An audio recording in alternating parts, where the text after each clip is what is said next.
The state of our union is stronger than ever before. President Trump delivering his State of the Union address under what can only be described as contentious and awkward circumstances. He was standing just a few feet from House Speaker Nancy Pelosi, who pushed his impeachment forward. And at the end of the address, she ripped what appeared to be her copy of the speech in half. CBS 4's Skyler Henry is live on Capitol Hill covering this interesting night in American history. Skyler. Hey, Rudabeh, good evening to you. Interesting, to say the least. The president introduced his speech tonight, calling it the Great American Comeback. He highlighted several points throughout his speech, touting low unemployment even, and what he calls a blue-collar boom.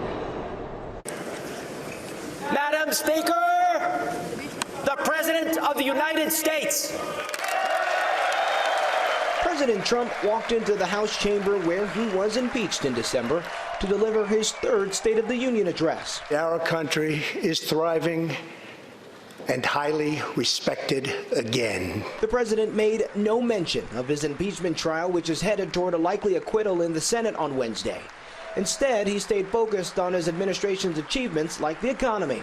If we hadn't reversed the failed economic policies of the previous administration, the world would not now be witnessing this great economic success.